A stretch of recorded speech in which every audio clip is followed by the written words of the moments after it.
Ever catch yourself thinking if I could just clone myself, everything would run smoother? Well, you're not alone. But the real question is, how do you know when you're actually ready to hire someone and not just tired?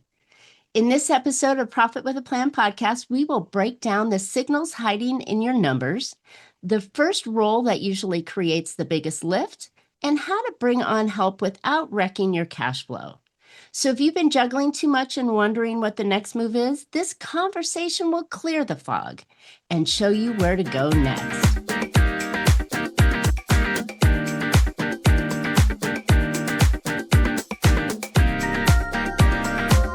Hey entrepreneurs, are you working too hard for too little profit? Well, welcome to Profit with a Plan podcast, where we help you scale smarter, increase profitability, and build a business that's worth more, whether you keep it or sell it. I'm Marcia, Riner, business growth strategist and profit booster behind Infinite Profit. I've helped countless entrepreneurs to turn their businesses into highly profitable and sale-ready assets, so they enjoy more income now and a bigger payday later. So join me for practical strategies, expert insights, and proven steps to make your business more profitable, more valuable, and built to last. By the way, today's episode is sponsored by Infinite Profit, where we don't just talk profit, we deliver it. But before we dive in, I've got something special for you. If you're tired of flat revenue and marketing that just doesn't pay off, the new Profit Booster Growth Map is for you. In just a few minutes, it'll show you exactly how to bring in more qualified clients and plug the profit leaks that are eating away at your cash. Go grab your Profit Booster Growth Map at profitbooster.biz/growth map and start turning missed revenue into real money. All right, let's jump into today's episode. Jen Fizer is the CEO of MKB CFO and is a champion for small business owners who want real clarity around their money. With more than a decade of finance and operations, she is known for turning complicated financial data into simple, confident decisions that help entrepreneurs to grow without guessing. Jen's approach is practical, calm, and action-focused. She helps business owners understand their numbers, stabilize their cash flow, and build businesses that are not just profitable on paper, but profitable in real life. Welcome to Profit with a Plan podcast, Jen. Thanks for showing up. Thank you so much for having me. Absolutely. So I love the idea of our conversation today because we're going at hiring from a different angle of the financial side of it, not just who do I put in that seat. But before we get started, how did you get into this kind of space? Because most financial CFOs only work on the numbers and accounting and, getting the decisions going for the company. How did you flip to this side? So I have a very diverse background, we'll say, and I've worked in recruiting, I've worked in operations. I mean, I have a very big picture view of a company, and I've worked in all facets of it, right? So I'm not only tied to the numbers. That's a very important piece of it, obviously, and we need the business. Hopefully, the business is profitable and will continue to make money, but that kind of well-rounded approach is what I help my clients with the most. Nice. Okay. Well, I love it. So having that diversification in your background really gives you that clear view to help the clients make better decisions, which is really what a CFO, fractional or on board, right? As an employee, that's really their role, is to analyze the numbers and help the business owner make better decisions. So I love that aspect that you've got the different variations behind it, not just numbers. Yeah. And I think I bring a different perspective because finance, obviously, it's always competing with different, finance and marketing don't always like each other because they're trying to compete. But one wants to spend, the other one wants to. Exactly. And so I feel and because I've been a business owner myself and not just a fractional CFO business owner, I've owned other businesses. And so I understand all of the different pieces of that and how they have to work together. And sometimes finance has to be the bad guy and just say, no, you can't do that. But my approach is really if this is your dream and this is not even a dream, if you're telling me you want to do this, I'm going to figure out a way to make it happen for you. So love that aspect. And I think that's really important for today's business owners, especially in the new year, looking at, what what initiatives can I put forth in my company that's actually going to move the needle? And more importantly, how do I make it happen financially? Because Mhm. every initiative has a cost to it. And then get that ROI on the other side. I mean, it's really a challenge that I think a lot of business owners have and don't really know how to navigate. So, Mhm. what are some of the ways that they can like look at those numbers and be able to pull that data out properly? Well, so the first thing that I would like to point out from what you've just said, like anything is possible, right? Like if it doesn't matter what it is. I mean, we can figure out a way to make pretty much anything happen. But it's all of the other things, the other decisions that are coming to play. Like you can do anything, you can't do everything is kind of Wait a the I minute. know. And Repeat that one. You can do I what? have to You can take do my own anything? advice. You can do anything, you can't do everything. Perfect. And I am like fighting myself on this right now because I'm like, oh, I want to do all of these things, but I'm having to prioritize like, okay, what order do I need to do them in that makes the most sense and actually allows me to do the next things? Because sometimes you have to take, let's say you have 10 different things that you want to accomplish. The order that you do them may be important in whether you actually can get all of those done. So, like Mm. being able to kind of evaluate each thing individually and, is that the right thing for my business or my life? But then also as a whole, like what order do we need to do these things so that it can trigger and like kind of have that domino effect rather than working against each other? I like that because oftentimes when you get something moving correctly, then it opens the door for the next Hmm. thing. Yep. So an example, if you're tapped in your capabilities and you can't take on another customer, but you need to increase your revenue, maybe you need to hire somebody to do some of your work so you can then free up time to handle Mhm. that new customer that you have coming on, right? Yeah, I mean, that's just exactly. a real rough basic example, but I think that's what you're getting at, right? Yeah, absolutely. That could be, yeah, that plays into it exactly. And I think I love hiring. I love kind of the all pieces of that as well. And I think when we were originally coming up with the what we wanted to talk about today, I probably told you this example because I had a client that he from day one he was like, I need a salesperson, like I need a Mm. salesperson, need him, and I agree with him, he does need a salesperson. So I'm not like, but I said, all right, so if we hire a salesperson, do you have enough techs that can actually fulfill the orders that are placed? Like if somebody is just out there selling, like are you going to be so far out that people are not going to hire you because they have to wait 6 months before you can actually fulfill? And he was like, Mm. oh yeah, that I don't have I don't have the right Right? team to be able to fulfill those orders. So I was like, okay, so let's hire another, get the ball rolling on hiring another crew. And so he was going to hire one person. And I was like, I actually think that this is probably the opposite of what most people would think. I was like, I think you actually need to hire two. So I was pushing him a little bit on that too, because he didn't think he could afford hiring two. But I was like, well, the chances of both of them working out are slim, right? Like Mm. so we might as well just bite the bullet and just hire two, get the training started. And if both work out, then awesome. Honestly, then you're miles ahead. But if not, then you still have one that's trained and you're not starting from scratch. Well, about 2 months later, one of them ended up quitting. And so he had to replace that one. So he was really thankful that we'd hired two at the time. So then we get those guys trained, and then he was like, all right, I'm ready to hire a salesperson. And I'm like, all right, do you have systems in place in order to be able to hire the salesperson and they can come in and actually like sell? And he was like, no, I don't have that. I was like, okay. I was like, let's hire you an assistant that's going to create the systems, and be support for this future salesperson too.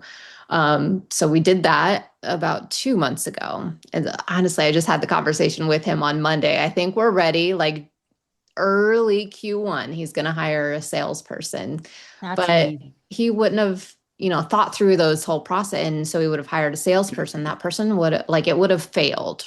And that's, the thought process that I go through when we're making decisions. I think that's a fantastic angle at looking at it. Of course, it's going to add a little bit of stress financially early on by hiring the two, now three people before Mm-hmm. the salesperson's running. But the worst thing you can do, like you said originally, is hire that salesperson. They've turned on the funnel, it's pouring clients in, and you're failing in Mm-hmm. delivering your product or Yeah, and service that's to what you them. don't want to fail with the customers, right? Like that's the Right. worst place to Because you fail. can't replace those. You can always replace something else. But I think too, with cash flow, right? Mm-hmm. That was probably the stress that was causing him looking at the cash flow in the business and saying, okay, do you have enough that you can carry the load a little bit more or tighter for the next couple months while you're onboarding and getting everybody ramped up? So then you could turn on the growth engine. I think Yeah. that that's the kind of stuff that most business owners miss. Mm-hmm. They really just go at oh, well, my immediate problem is I need more business, so I need to hire a salesperson versus I really don't have the systems in play or the Mm-hmm. people in play to be able to accept that new business coming in. Mm-hmm. And to speak on the cash flow perspective of it, so let's say that he had been like, let's say hiring a salesperson first would have been the smart move, and that Mhm. it could be for some businesses that is the right move. They have everything else in place, and that's just the next step. But what I would like to do sometimes, depending on how their cash flow is all right, you want to hire a salesperson in 60 days. Let's start saving that money now, like they're already on payroll, and Mm, see Marcia. how it pressures your cash flow. Because that will also tell you, because, obviously a salesperson is hopefully going to bring in some revenue. Although let's cross our fingers. Well, and it takes But time it to takes, ramp up. yes, it's not Yeah. day one. No. So we need to have that buffer in there to make sure that that person also is not being brought in under such the amount of pressure to succeed and fulfill on day one, because that's not fair to somebody that's coming in either. No. No, it's funny. I was talking to a client of mine, and they were going through a different aspect. So they are consultants as well, and so they go in and work for somebody else for a little while, and setting that expectation and that the ability to succeed Mm-hmm. was really important in the way that he goes in and proposes the projects to his clients is making sure that they understand, hey, day one is not the cash register ringing. It's going to take me X, Y, and Z, to get to that point, then to get the thing going. And as we ramp up, and I think that's a real important factor that we have to understand as business owners when we're running the finances too, like the cash flow, as you mentioned. Do I have that in the budget? Do I understand there's that ramp up period? Because these are really important things that could derail a Mm-hmm. business going forward, right? Yeah. And I've had this conversation too with a lot of people, is that you want to be able to give things, people, new services, whatever it may be, time to succeed. Hmm. And so it's not, that first 30 days is just them learning your systems, learning your culture, learning your business and what you're doing and how and the way that you do things. So let's say like a car salesperson, like they may know how to sell cars, but maybe they were selling GMC and now they're selling Ford. Like they have to learn what's different about this one instead of that, right? Like figuring out the differences and giving them a little bit of time to learn those nuances and what's different, how they want to sell that is important. You can't just be like, oh, well, this guy sold coffee over here. We're going to sell coffee over here. Like it's different, even if Hmm. it's just a little same industry, but it could be like different nuance to it. Love it. No, I think it's really important that you set everybody up for success and that your business can handle the movement that's going to occur, whether Mhm. it's the new influx of revenue coming in or it's the outgo of expenses as everybody's ramping up. And I think that's really important. Um, here's a question for you, and I think this is really, really important in the mindset of the business owner. Since you came from the hiring side and the HR side, with the business sense and so on, when does a business owner actually decide that it is time to hire? Is it because they've got the things in place, or they're projecting future growth or future Yeah. challenges down the road? I mean, I know that's always a scary thing, and I think business owners tend to lean on the I'm not gonna hire yet versus yes, let's hire. Yeah. Yes. And that first hire is always the scariest, right? Like that's, um, but I think that a lot of businesses, myself included, right? Like we're Right. like, oh, I'll just do it. I can do it. I can take on more. Oh, I'm working 80 hours. What's 85? Like it's, What's a few you more? know, Saturday. it's What do you mean take that off? exactly. And it's also like a sense of pride in some ways. And like, oh, you're not working on Thanksgiving. What are you doing? You must be failing, right? So um, I think that's something that we have to be willing to give things up to, because if we're not, then the new hire isn't going to succeed either. And you're going to be a terrible boss.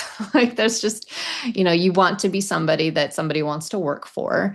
And so making it easy for them to do their job. And I think business owners can fall into two categories. They either are a micromanager in the sense of like, okay, well, I'm going to give you this to do, but I need to check in with you every 10 minutes and make sure that it's still happening and that we're doing it the way that I would want it done, like that kind of management. Or they're just like, oh, you did this kind of project, 10 years ago. Here, I'm just going to dump it on you. You figure it out.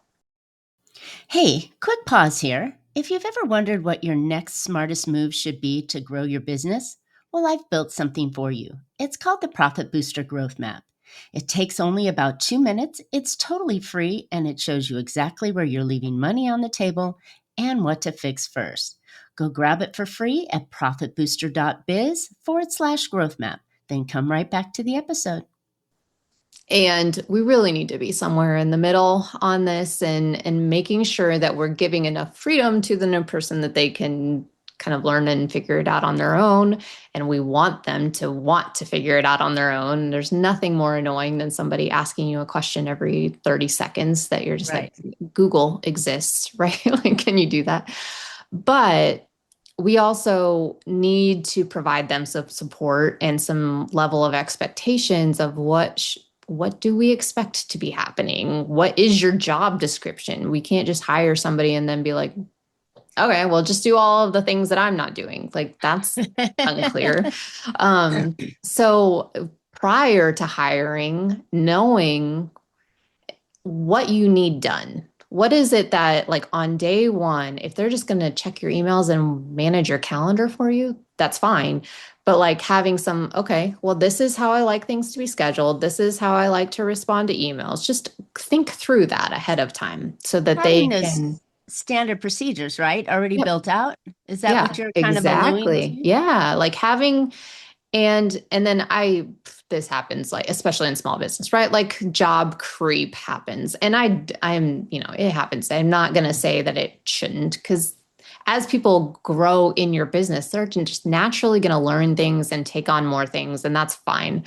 But Job there's creep. this, yeah, but having this expectation that like that's not on day one, right? Like they can't come in on day one and know everything about your business and be able to give you all of the advice on how you Oh should my do gosh. things and all of the different systems, right? Give them some time to succeed, those little wins along the way, and then they can work their way into a bigger role. And that's I like love it. an EA kind of role. There's other ways that job creep can happen in other positions, but depending on what you're hiring for, if it's hire number one, a lot of times it is an EA, or it is another you with whatever you're doing, whatever your Right. fulfillment is. So, So just having reasonable expectations. how do we decide financially or based on the numbers that we can decide or we can hire and I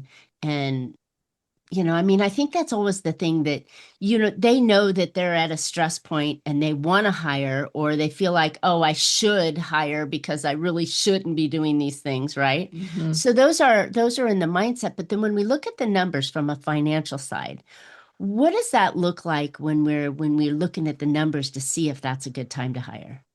So, two questions that usually come to mind is like if it's a solopreneur kind of situation, they're the only ones. I'm like, are you even able to pay yourself what you need to be paying yourself right now? I know, crazy question. Because if you're not, like, let's say your business is not even able to support you at the level that you're at, there may be other pieces that you should be looking at and not hiring first. And maybe that's like, is your pricing correct? Is your, do you have too many subscription? Like look at your expenses and see if there are things that you're overpaying for that you shouldn't be. So once you kind of had that figured out, like, can I pay myself? You've done a deep dive on your financials, right? And you've noticed those because things if you're not paying yourself yet, or you're not paying yourself enough, then hiring somebody is literally just taking money out of your pocket directly. And sometimes that's necessary, but sometimes not. So first of all, just figure out if you are not making enough money yourself to support your business, then make sure that everything is dialed in there. Okay. If you're not, but you are like, the reason that I'm not making enough is because I'm doing all of this admin work or all of this whatever, and I can't actually focus on the things that are making me money, that's a perfect time to hire. Especially like an admin assistant or something to take off low-level tasks from your plate that are not bringing in money, to make sure that you are the one that's going out there and getting those jobs, getting that work, whatever it is, you're actually doing the client fulfillment piece of it that's bringing in the money. So if you can redirect focus in a way that allows you to take on more work, then great. That's the time to make that hire. Right. Because if I'm hearing you right, if you're taking work off your plate so you can go do the things that make the cash register ring, right? Then in my mind, I'm going to suffer for a short period of time in paying this person as I onboard them. But in the near future, that's going to open the door for me to be able to go get more customers and make more money, right? Yes, exactly. Okay. Yep. And there's a lot of people out there that are like, oh, you're doing your bookkeeping. And I'm a bookkeeper, right? Like we do bookkeeping. So like people are like, oh, you're doing your own bookkeeping. Like you should be paying. I am not a believer in like, you need to be paying somebody to do every single thing. Like sometimes, especially at the beginning, right? Like you need to be doing your own stuff, right? You're not bringing in enough money. So in some level, I think there's this fine line between like, oh, I'm just going to hire everything out that I don't want to do, and doing it all yourself, like so figuring out. How do you prioritize that then? How do you create the priority list of who you should hire? Because I've always been a fan of like, that's one of the early things you should do. And you could do it at a fraction of the price, but you shouldn't be doing your own books because you're just asking for trouble, right? That's not. Yes, that's probably a bad example. But with that in mind, how do you choose which ones you start to hire first? Yeah, I think there's kind of that, I don't know, like checklist. I'm picturing there's like that 4-quadrant thing when it's like things that you like to do and you're good at, keep doing those. You know what I mean? Like if you're really good at marketing, and like, is it taking time away from your business? Possibly, but you're good at it and you like it. Like keep doing that. Right. Until it doesn't make sense to do it anymore. Got it. But if you are terrible with numbers and you don't like doing it, then hire that out first. Cause you can hire a bookkeeper for, a couple $100 a month probably. And that takes it off your plate. And it's something that's like keeping you compliant and making your life easier. Right? Do those things. Yes, absolutely. And then the things in the middle, like things that maybe you like to do, but you're not good at, like those you should probably hire out too if you are not good at it. And then, what is the other one? Like things that you don't like to do, but you are good at, like maybe you should keep doing that. Like it's just kind of finding that balance between until you get enough of the revenue to offset that. Yeah. And to your point, you can hire things point, right? You have to grow your business enough to be able to scale it out and hire those people. If you have no revenue, you cannot be hiring before you scale it out. It's like make sure that you're bringing in business that it makes sense. Like don't overextend yourself and like, oh yeah, well, I need a marketer, I need a bookkeeper, I need all of these things, and you're not actually bringing in any money. That doesn't make Yeah. sense to hire things out. So, Exactly. I have a young company that is doing that, and they went in and they started, and then they hired all these people, and I'm like, whoa, you don't even, yeah. you're hiring fulfillment, and you're not even, you're relying on this one person to go get revenue. Let's work on that revenue side for a little while before we hire any more, or let's cut back or redesign because, man, it was a mess. It was very heavy on one side and very weak on the other side. But Mhm. then I've also seen other people that come in and they go, well, you know what? I'm just going to outsource everything, right? And so I can focus, but yet they start micromanaging and then they still can't go out and focus. So Mhm. I think it's there's that fine line and balance of trying to Yeah. decide what it is that you as the business owner or as your consultant or as you're the kingpin in your company that only you can do. And I think Yeah. that's And really so the important. self-reflection is probably a good point here, right? Like to figure out what you like you yourself. What are you good at? What do you like? What do you know how to do? And then just prioritize what gets farmed out from there. Yeah. And I think in today's economy and with all the offsite help available, not Mhm. necessarily, international, but you can find offsite help here in the States.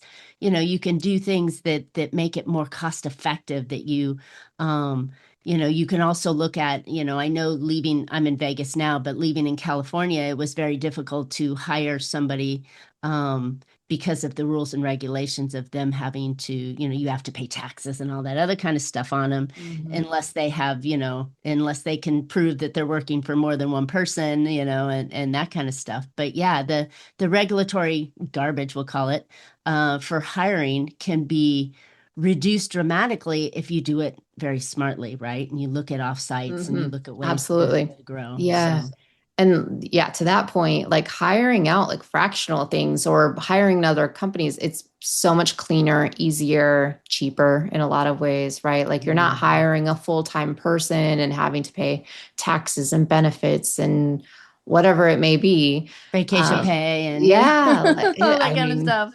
and each state is getting stricter and stricter on like sick time and PTO and expectations of what the employer has to provide. So yeah, for as you grow it, when you're still in those like early stages of maybe not even early, but like as like revenue size, if you're at a smaller size, then don't take on more than you need to.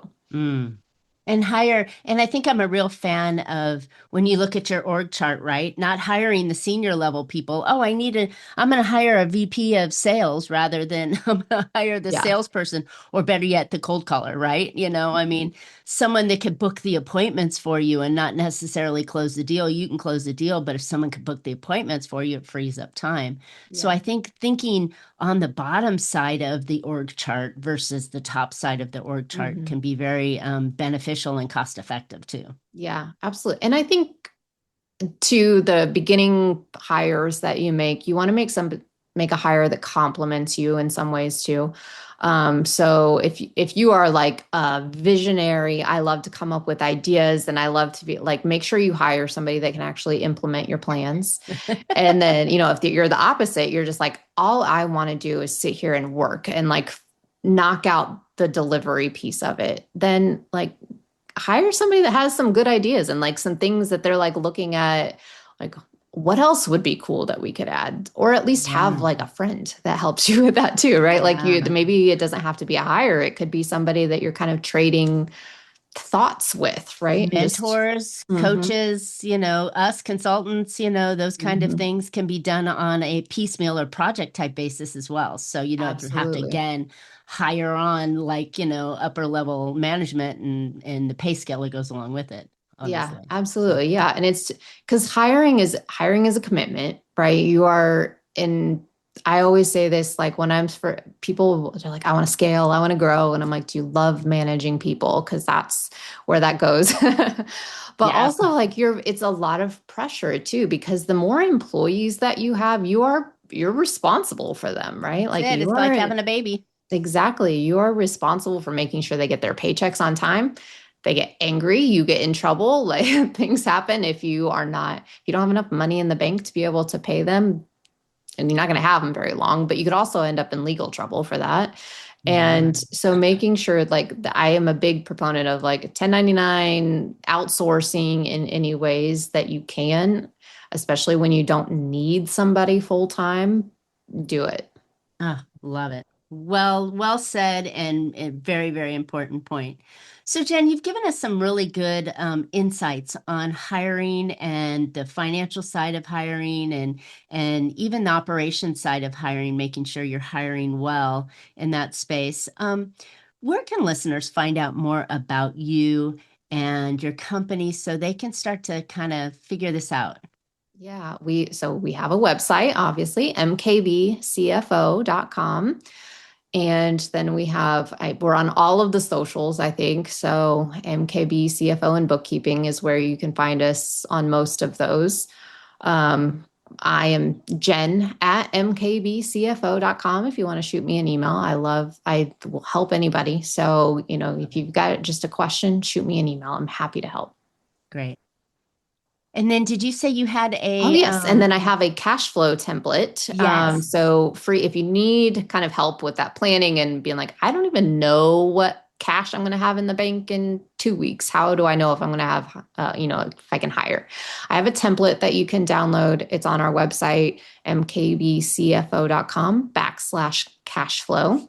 Okay. And you can download it there. It will be an Excel spreadsheet. It's got the spots where you plug in your numbers. You'll have to pull a P&L. So hopefully you can do one of those and just plug in the numbers. If not, there's another email question for you. Then you can email me. If you don't have a P&L, email me. We can figure that out. But that way you can kind of project out your 13-week cash flow projections.